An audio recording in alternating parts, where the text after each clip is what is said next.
Snow White and Rose Red. There was once a poor widowed woman who lived in a lonely cottage.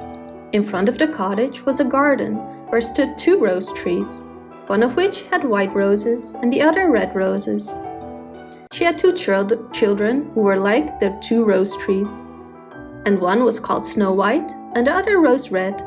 They were good, happy, busy and cheerful children. They were often alone in the forest and gathered berries, and no animals hurt them because they were so kind. The little hare would eat cabbage leaf out of their hands, and the roe grazed by their side, and the stag leaped merrily by them. Snow White and Rose Red kept their mother's little cottage so neat that it was a pleasure to look inside of it. In the summer, Rose Red took care of the house. In the winter, Snow White did. She lit the fire and hung the kettle on the hob. In the evening, when the snowflakes fell, the mother said, "Go, Snow White, lock the door." And then they sat around the fireplace. And the mother took her glasses and read out of a book, and the 2 girls listened as they sat and spun. One evening, as they were sitting comfortably together, someone knocked at the door. Mother said, "Quick, Rose Red, open the door. It must be a traveler who is seeking shelter." Rose Red opened the door, and there was a bear that stuck his big head in the door. Rose Red screamed and jumped back, and Snow White hid herself behind her mother's bed. But the bear began to talk and said, "Don't be afraid. I will not harm you. I am half frozen, and I only want to warm myself by the fire." "Poor bear," said the mother, "lie down by the fire. Only take care that you don't burn your coat." Then she cried, "Snow White, Rose Red, come out. The bear will not harm you. He means well." So they both came out. The bear said, "Here, children, knock the snow out of my coat a little."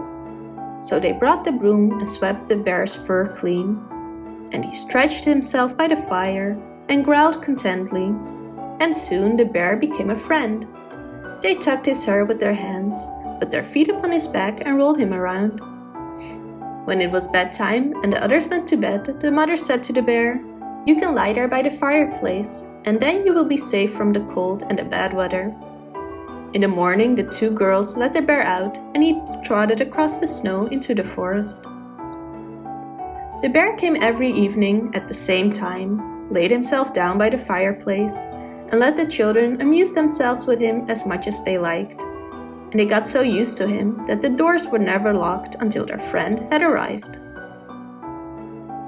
When spring had come, the bear said one morning to Snow White, "I must go away, and I can't come back the whole summer."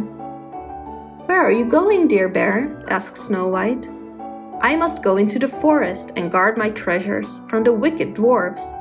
In the winter, when the earth is frozen hard, they are obliged to stay below and cannot work their way through. But now, when the sun has warmed the earth, they break through it and come out to steal." Snow White was sad to see him go, as she opened the door for him, and the bear was hurrying out.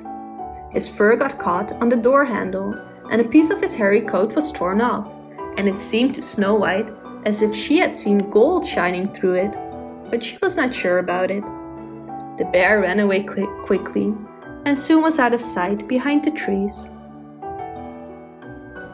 A short time afterwards, the mother sent her children into the forest to get firewood. They found a big tree fallen on the ground, and close by the tree trunk, something was jumping backwards and forwards in the grass, but they could not make out what it was. When they came nearer, they saw a dwarf with an old withered face and a snow-white beard. The end of the beard was caught in the tree, and the little fellow was jumping about like a dog tied to a rope and did not know what to do. He looked at the girls with his fiery red eyes and cried, "Why do you stand there? Can you not come here and help me?" "What are you up to, little man?" asked Rose Red. "You stupid prying goose," answered the dwarf. "I was going to split the tree to get a little wood for cooking, but it went wrong and now I'm stuck." The children tried very hard, but they could not pull the beard out. "I will run and fetch someone," said Rose Red. "You senseless goose," snarled the dwarf.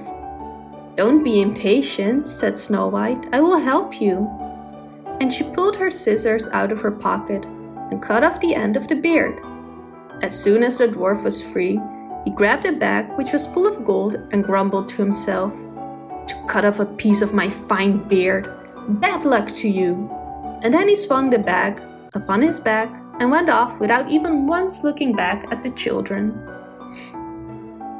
Sometime afterwards, Snow White and Rose Red went to catch fish.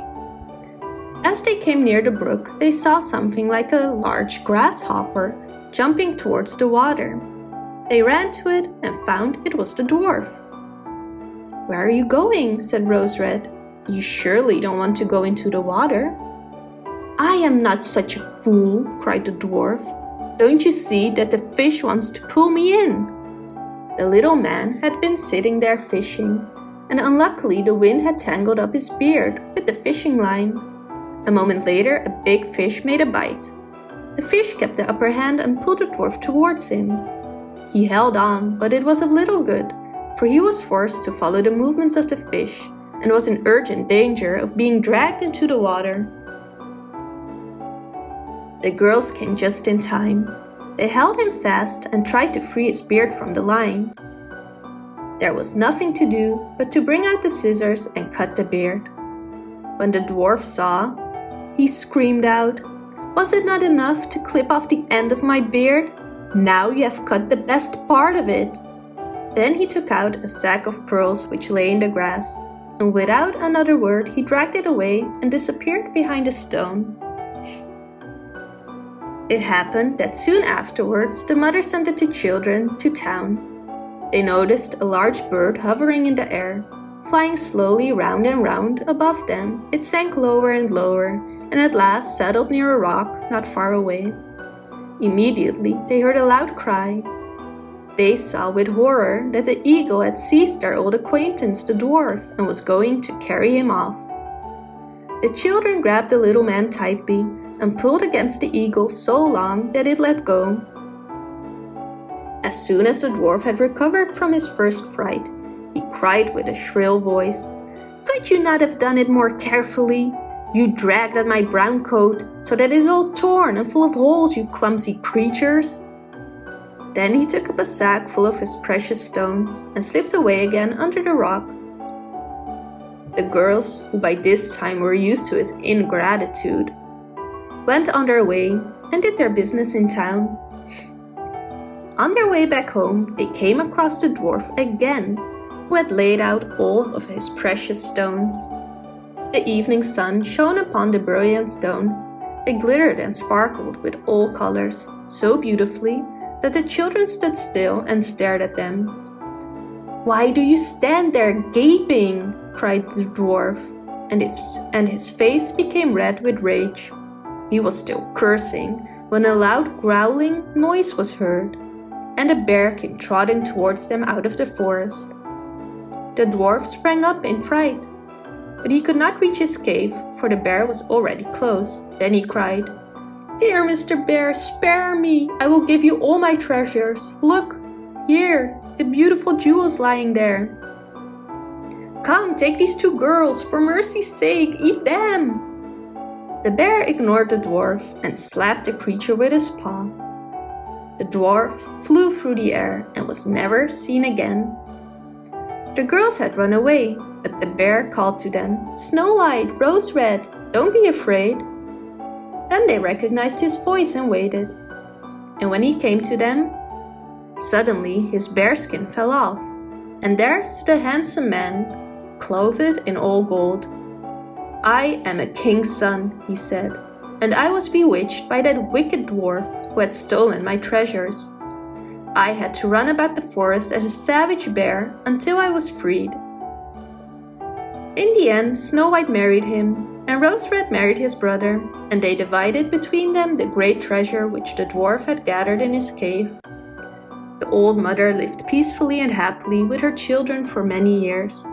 She took the two rose trees with her, and they stood before her window, and every year bore the most beautiful roses, white and red.